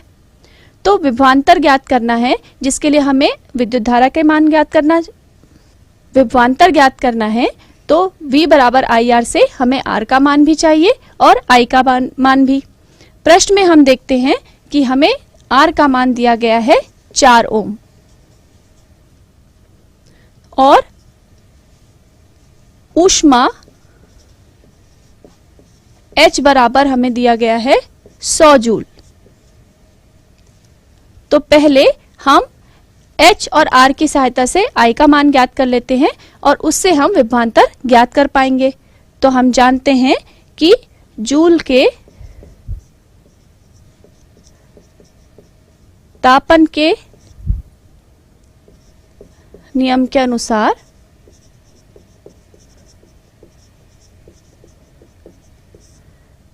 H बराबर होता है I स्क्वायर R T, जहाँ I जो है वो विद्युत धारा है, R प्रतिरोध है और T समय है। चलिए हम मान रख लेते हैं। H का मान हमारे पास 100 जूल दिया हुआ है, I का मान हमें ज्ञात करना है, प्रतिरोध हमारे पास है 4 ओम और प्रति सेकंड कहा गया है, इसलिए T का मान 1 हुआ। अब यहां से I का मान ज्ञात करने के लिए हम इसे लिख सकते हैं I स्क्वायर बराबर, मान रख लीजिए 100/4, तो I स्क्वायर का मान हो गया 25 और इस प्रकार I जो है वो हमें मिलेगा 5 एम्पियर। चलिए आगे हल करते हैं। तो जैसा कि ओम के नियम के अनुसार हम जानते हैं कि नियमानुसार V बराबर IR, जहां अब हमारे पास I का मान है 5 और प्रतिरोध दिया गया है 4 ओम, यानी कि विभवांतर हमें मिला 20 वोल्ट का। इस प्रकार प्रश्न हल हुआ। नोट: बल्ब में तंतु टंगस्टन धातु की लंबी एवं पतली तार का बना होता है। बल्ब के अंदर यह तंतु ऐसा आभासित होता है कि यह बहुत छोटा है, केवल कुछ इंच लंबाई का, परंतु वास्तव में इसकी लंबाई कई फीट होती है, जिसे तंग कुंडली में बनाया जाता है। 6.7 घरेलू विद्युत परिपथ। हमारे घरों में विद्युत शक्ति की आपूर्ति मुख्य तारों मेंस से प्राप्त होती है। यह हमारे घरों में 3 तारों वाली वायरिंग के जरिए पहुंचती है। लाल रंग का तार विद्युतमय तार कहलाता है, नीले या काले रंग का तार उदासीन तार होता है और हरे रंग का तार भू संपर्क तार होता है। हमारे देश में विद्युतमय तार एवं उदासीन तारों के बीच का विभवांतर 220 वोल्ट होता है। भू संपर्क तार मोटा तांबे का बना तार होता है, जिसे तांबे की एक पट्टी से जोड़कर भूमि में गाड़ दिया जाता है। इसे विद्युत मीटर से जोड़ने के बाद मेन स्विच से जोड़ा जाता है।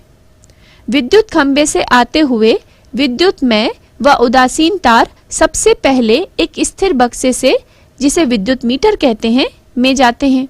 पूरे परिपथ में अतिभारण अथवा लघु पतन से लगने वाली आग से बचने के लिए इसे फ्यूज के साथ श्रेणी क्रम में जोड़ा जाता है।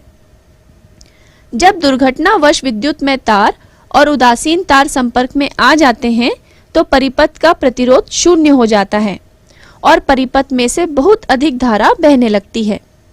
इस कारण परिपथ में लगे उपकरण क्षतिग्रस्त हो जाते हैं और साथ में चिंगारी भी उत्पन्न हो सकती है। फ्यूज किसी ऐसी धातु अथवा मिश्र धातु के तार का टुकड़ा होता है जिसका उचित गलनांक हो। उदाहरण के लिए एल्यूमिनियम, कॉपर, आयरन, लेड आदि का बना होता है। यदि परिपथ में किसी निर्दिष्ट मान से अधिक मान की विद्युत धारा प्रवाहित होती है तो फ्यूज तार के ताप में वृद्धि होती है। इससे फ्यूज तार पिघल जाता है और परिपथ टूट जाता है।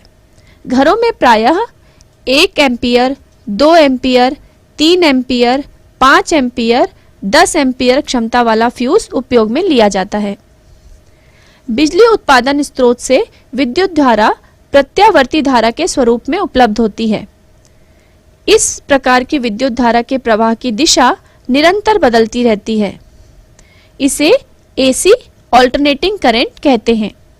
घरेलू उपयोग के लिए 5 एम्पियर और औद्योगिक उपयोग के लिए 15 एम्पियर की प्रत्यावर्ती धारा की आवश्यकता होती है, जिसकी आवृत्ति 50 हर्ट्ज हो। सेल अथवा बैटरी से उत्पन्न होने वाली धारा का वह स्वरूप है जिसकी दिशा नियत रहती है। इसकी आवृत्ति 0 हर्ट्ज होती है। इसे दिष्ट धारा डीसी डायरेक्ट करंट कहते हैं।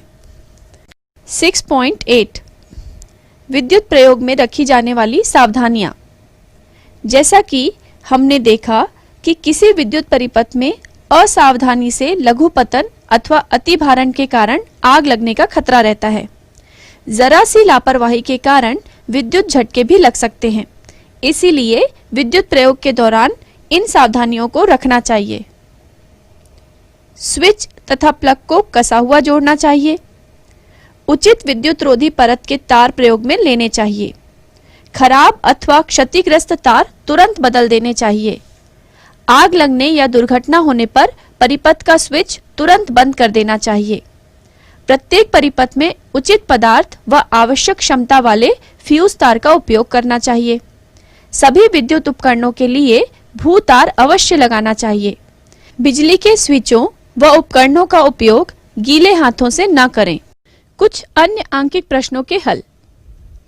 प्रश्न 1,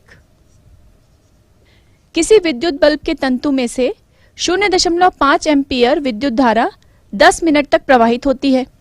विद्युत परिपथ से प्रवाहित विद्युत आवेश का परिमाण ज्ञात कीजिए। इस प्रश्न के लिए से संबंधित जो चित्र है, जो परिपथ है, वो यहाँ पर हम देख सकते हैं। दिया गया है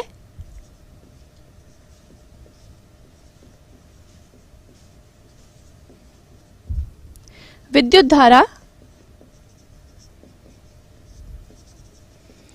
I बराबर 0.5 एम्पियर और समय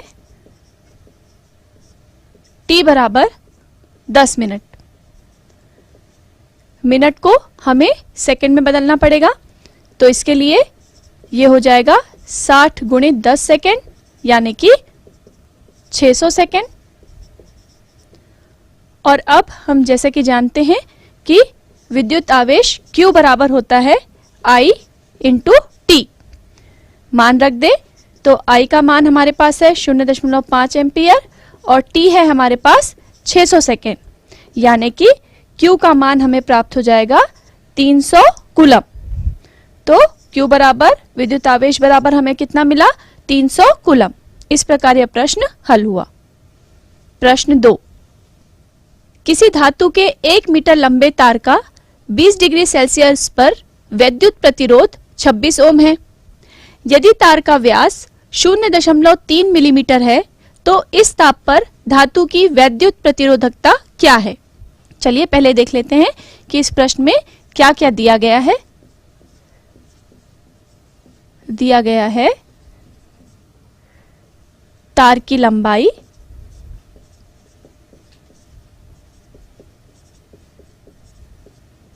एक मीटर,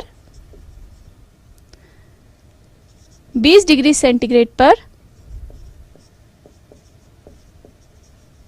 विद्युत प्रतिरोध R बराबर 26 ओम, तार का व्यास D बराबर 0.3 मिलीमीटर। चूंकि यह मान मिलीमीटर में दिया है तो हमें इसे मीटर में बदलना पड़ेगा, तो इसके लिए इसे हमें 1000 से भाग देना पड़ेगा। 0.3 बटे 1000 मीटर हुआ ये। इसे और हल कर ले तो हम इसे लिख सकते हैं 0.3 गुणित 10 की घात ऋण 3, और या फिर इसे लिखा जा सकता है 3 गुणित 10 की घात ऋण 4 मीटर। यदि व्यास का मान 3 गुणित 10 की घात ऋण 4 मीटर है तो त्रिज्या कितनी होगी? त्रिज्या r बराबर हो जाएगा 3 गुणित 10 की घात ऋण 4 बटे 2, यानी हम इसे लिख सकते हैं 1.5 गुणित 10 की घात ऋण 4 मीटर। चलिए आगे देखते हैं। दिए गए तार की वैद्युत प्रतिरोधकता हमें ज्ञात करनी है, तो दिए गए तार की वैद्युत प्रतिरोधकता रो बराबर होगा प्रतिरोध गुणित अनुप्रस्थ काट का क्षेत्रफल बटे तार की लंबाई। तो हम सभी का मान इसमें रखते हैं। उसके पहले हम अनुप्रस्थ काट का क्षेत्रफल का भी यहाँ पर मान रख दें, पाई आर का वर्ग बटे एल। चलिए प्रतिरोध कितना है? 26 ओम। उसके बाद पाई का मान 22/7 गुणित आर का मान 1.5 गुणित 10 की घात ऋण 4, क्योंकि आर का वर्ग है इसलिए हम इसे 2 बार लेंगे। 1.5 गुणित 10 की घात ऋण 4 पूरे के बटे एल का मान है 1, क्योंकि 1 मीटर लंबा तार है। तो इस प्रकार हमें क्या मिला?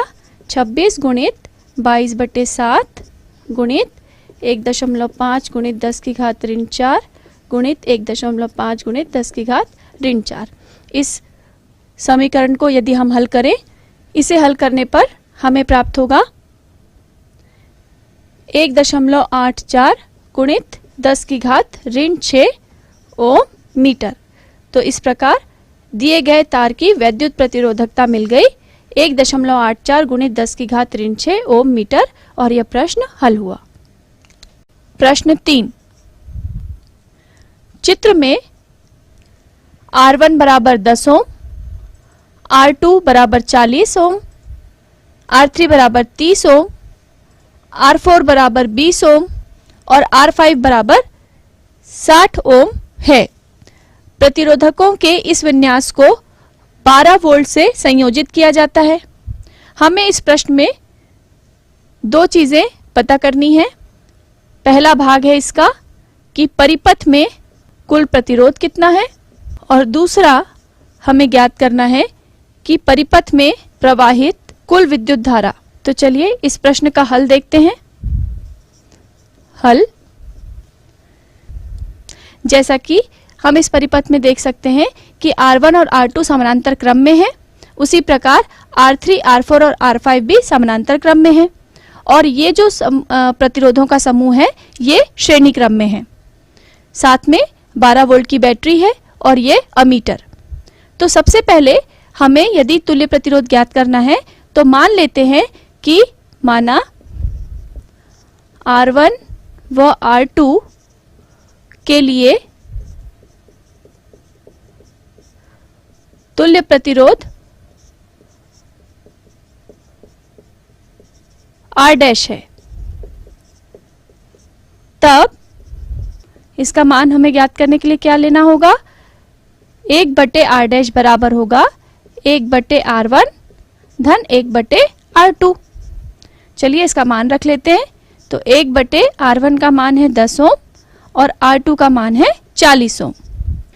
इसे सरल कर लें तो हमें मिलेगा 4 धन 1/40 यानी कि 5/40। फिर आगे देखते हैं, इसे सरल करेंगे तो हमें मिलेगा 1/8 यानी कि 1/R डैश बराबर हमको मिल रहा है 1/8, तो हम कहेंगे R डैश का मान होगा 8 ओम। चलिए आगे देखते हैं। तो हमने देखा कि R1 और R2 के लिए तुल्य प्रतिरोध हमें R डैश का मान मिला 8 ओम। इसी प्रकार हम मान लेते हैं कि R3, R4 और R5 का तुल्य प्रतिरोध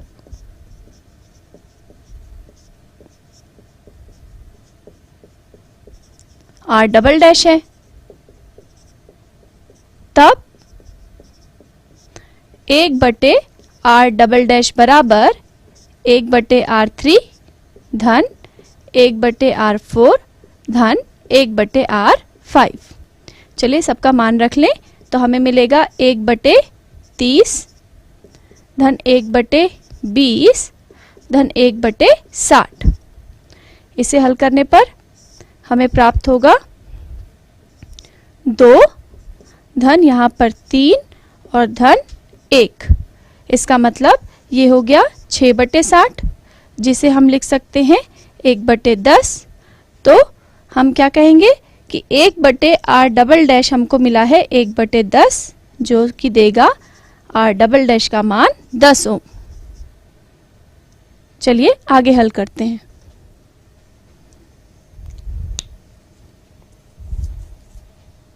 हमें परिपथ का कुल प्रतिरोध ज्ञात करना है और हमने देखा था कि R1 R2 जो है वो समानांतर क्रम में है, R3 R4 R5 समानांतर क्रम में है और ये जो प्रतिरोधों का समूह है ये श्रेणी क्रम में है। तो कुल प्रतिरोध को यदि हम R से बताएं, कुल प्रतिरोध R बराबर हो जाएगा R डैश धन R", जिसका मान हमें कितना मिला है, R डैश हमें मिला था 8 ओम और R" मिला है 10 ओम। इस प्रकार 18 R कुल प्रतिरोध जो है वो बराबर हो गया 18 ओम। इस प्रकार प्रश्न का पहला भाग हल हुआ। चलिए अब हम प्रश्न के दूसरे भाग पे चलते हैं, जिसमें हमें परिपथ में प्रवाहित कुल विद्युत धारा ज्ञात करनी है। तो ओम के नियम से हम जानते हैं, ओम के नियम से हम जानते हैं कि V बराबर प्रतिरोध गुणित विद्युत धारा। यहां से हम विद्युत धारा ज्ञात कर सकते हैं, यानी हम इसे लिख सकते हैं I बराबर V/R। हमारे पास V दिया हुआ है, V का मान है 12 वोल्ट और कुल प्रतिरोध अभी हमने ज्ञात किया 18, यानी कि I का जो मान हमें प्राप्त हुआ है वो 0.67 एम्पियर प्राप्त हुआ। इस प्रकार प्रश्न का दूसरा भाग भी हल हुआ। प्रश्न 4, किसी विद्युत इस्त्री में अधिकतम तापन दर के लिए 840 वाट की दर से ऊर्जा उपमुक्त होती है तथा 360 वाट की दर से उस समय उपमुक्त होती है जब तापन की दर निम्नतम है। यदि विद्युत स्रोत की वोल्टता 220 वोल्ट है तो दोनों प्रकरणों में विद्युत धारा प्रतिरोध क्या होगा। चलिए इस प्रश्न का हल देखते हैं। हल समीकरण से हम यह जानते हैं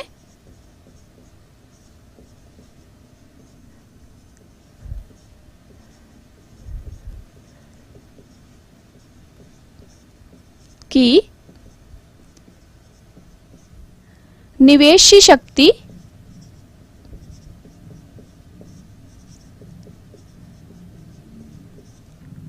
P बराबर विभवांतर गुणित विद्युत धारा। चूंकि हमें विद्युत धारा प्रतिरोध ज्ञात करना है तो उसके लिए सबसे पहले हमें विद्युत धारा की भी आवश्यकता पड़ेगी। तो हम निवेशी शक्ति P बराबर VI से विद्युत धारा का मान ज्ञात कर लेंगे और उसके बाद हम प्रतिरोध ज्ञात कर सकते हैं। तो इसे हम लिख सकते हैं इस प्रकार, विद्युत धारा I बराबर P/V। यहां पर हमें दो परिस्थितियां दी गई हैं। पहली परिस्थिति के अनुसार जब तापन की दर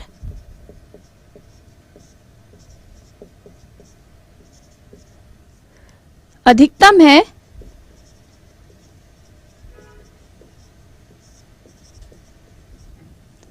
तब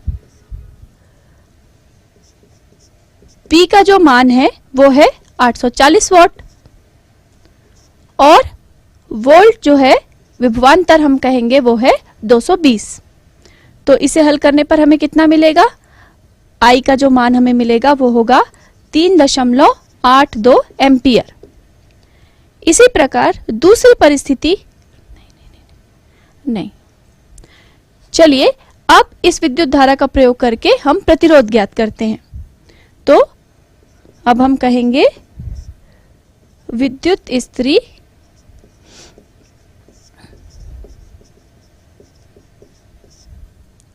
का प्रतिरोध जो होगा वो R बराबर हम V बटे I लिख सकते हैं। ये कहाँ से आ रहा है? ओम के नियम से। तो हम मान रख देते हैं R बराबर वोल्ट 220 वोल्ट विभवांतर और I का मान अभी हमने निकाला है 3.82 एम्पियर। तो इससे जब हम हल करेंगे तो हमें मिलेगा 57.60 ओम। तो इस प्रकार तापन की दर जब अधिकतम है तब हमें विद्युत प्रतिरोध मिल रहा है 57.60 ओम। चलिए आगे हल करते हैं। अब हम दूसरी परिस्थिति को देखते हैं। जब तापन की दर निम्नतम हो,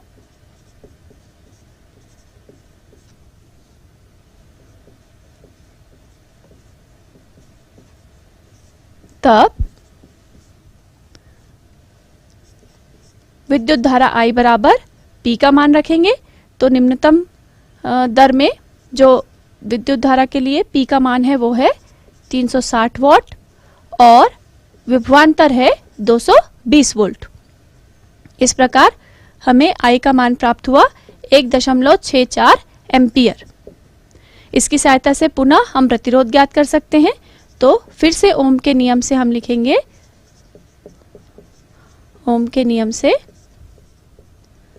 R बराबर होगा V बट्टे I, जहां V जो है वो है 220 वोल्ट और जो हमने विद्युत धारा ज्ञात की है वो है 1.64। इसे हल करने पर हमको मिलेगा प्रतिरोध का मान जो कि है 134.15 ओम। अतः प्रश्न का दूसरा भाग भी हल हुआ। मुख्य शब्द कीवर्ड्स: विद्युत धारा, विद्युत विभव, विद्युत विभवांतर, अमीटर, वोल्टमीटर, प्रतिरोध, प्रतिरोधकता, विद्युत रोधी, तुल्य प्रतिरोध, विद्युत शक्ति, दिष्ट धारा, प्रत्यावर्ती धारा, फ्यूज, अतिभारण, लघुपतन, परिवर्ती प्रतिरोध, अर्धचालक। हमने सीखा किसी चालक में विद्युत धारा के प्रवाह के लिए एक पूर्ण परिपथ की आवश्यकता होती है। किसी चालक में विद्युत धारा का परिमाण विद्युत आवेश की वह मात्रा है जो चालक के किसी एक बिंदु से 1 सेकंड में गुजरती है। किसी विद्युत परिपथ में विद्युत धारा का मापन अमीटर की मदद से किया जाता है जो कि परिपथ में श्रेणी क्रम में संयोजित होता है। किसी विद्युत परिपथ में विद्युत धारा के प्रवाह के लिए विभवांतर की आवश्यकता होती है। किसी विद्युत परिपथ में विद्युत विभवांतर का मापन एक उपकरण वोल्टमीटर द्वारा किया जाता है जो कि परिपथ में समानांतर क्रम में संयोजित होता है। ओम के नियम के अनुसार किसी विद्युत परिपथ में समान ताप पर धातु के तार के दो सिरों के बीच विभवांतर तथा उसमें प्रवाहित होने वाली विद्युत धारा समानुपाती होते हैं। V समानुपाती I, V बराबर IR। धारा प्रतिरोध: किसी चालक का प्रतिरोध यह दर्शाता है कि वह अपने में से विद्युत धारा के प्रवाह का विरोध करता है। इसे कैपिटल R द्वारा दर्शाया जाता है। रो एक आनुपातिक स्थिरांक है जिसे चालक के पदार्थ की विद्युत प्रतिरोधकता कहते हैं। यह केवल पदार्थ की प्रकृति एवं ताप पर निर्भर करती है। श्रेणी क्रम में संयोजित प्रतिरोधों का तुल्य प्रतिरोध R बराबर R1 धन R2 धन R3 और इसी प्रकार होता है। श्रेणी क्रम में संयोजित प्रत्येक प्रतिरोध से समान विद्युत धारा प्रवाहित होती है, परंतु प्रत्येक बिंदुओं के बीच का विभवांतर अलग अलग होता है। समानांतर व पार्श्व क्रम में संयोजित प्रतिरोधों का तुल्य प्रतिरोध 1/R बराबर 1/R1 धन 1/R2 धन 1/R3 द्वारा दिया जाता है तथा प्रत्येक प्रतिरोध द्वारा अलग अलग विद्युत धारा प्रवाहित होती है, परंतु प्रत्येक प्रतिरोध के दोनों बिंदुओं के बीच का विभवांतर समान होता है। वह दर जिस पर विद्युत ऊर्जा किसी अन्य प्रकार की ऊर्जा में रूपांतरित हो जाती है को विद्युत शक्ति कहते हैं। विद्युत शक्ति विद्युत धारा और विद्युत विभवांतर के गुणनफल के बराबर होता है। P बराबर VI।